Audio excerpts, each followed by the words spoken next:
Hello मेरे प्यारे साथियों, आप सभी का स्वागत है हमारे फेसबुक पेज पे। तो देखिए दोस्तों, यह सामान्य ज्ञान जीके यानी जनरल नॉलेज एनसीईआरटी पर आधारित ये है। ये संघ लोक सेवा आयोग यानी यूपीएससी के लिए है, सभी राज्य लोक सेवा आयोग के लिए यानी बीपीएससी, स्टेट पीसीएस के लिए भी है, railway, SM, CRPF, group D, loco pilot, SSC, CPO, bank, CLAT, NET, TET, KVS, BEd, Navodaya, Netarhat, Sainik school, police भर्ती, अन्य सभी परीक्षाओं के लिए ये पुस्तक काफ़ी महत्वपूर्ण है। दोस्तों, ये किताब जो लिखे हुए हैं वो हमारे डॉक्टर रंजीत कुमार सिंह हैं, जो आईएएस में रैंक आया था, 49वां रैंक लाए हुए थे। उनके द्वारा यह पुस्तक का प्रकाशन किया गया है।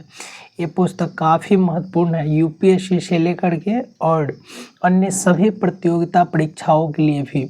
तो आइए दोस्तों, इस पुस्तक में हम सिलेबस को देखने वाले। सबसे पहले हम लोग देखने वाले इतिहास के सिलेबस को, भारतीय इतिहास। देखिए दोस्तों, भारतीय इतिहास जो है यह 148 पेज तक है, ठीक है। चलिए, भारतीय इतिहास में हम लोग पहले प्राचीन इतिहास, जैसे आप सभी को पता है कि भारतीय इतिहास जो है ये 3 सेक्टर में बटा हुआ है: प्राचीन भारत, मध्यकालीन भारत और आधुनिक भारत।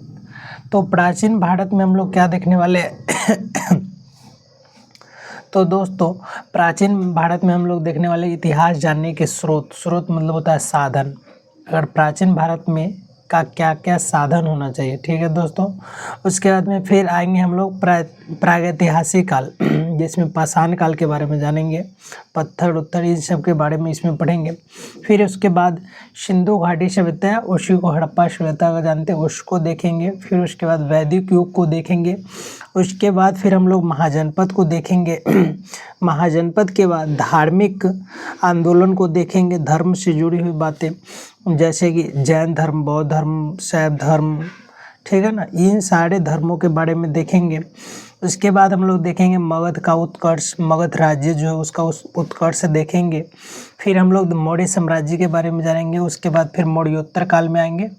मौर्योत्तर काल के बाद हम लोग प्राचीन भारत पर विदेशी आक्रमण हो रहे हैं, प्राचीन भारत पे विदेशी आक्रमण हो उनके बारे में, शक आक्रमण के देखेंगे, कुषाण वंश, गुप्त साम्राज्य, पुष्य वंश, संगम वंश, वाकवांड वंश, पल्लव वंश, वातापी वंश के चालुक्य राष्ट्रकूट राजवंश, कल्याणी के चालुक्य राजवंश, सोलंकी राजवंश, गुजरात में हुआ था राजपूतों की उत्पत्ति देखेंगे, फिर पाल वंश इत्यादि। इस प्रकार से मुस्लिम आक्रमण, और वहाँ से हमारा स्टार्ट हो जाएगा क्या, मध्यकालीन भारत।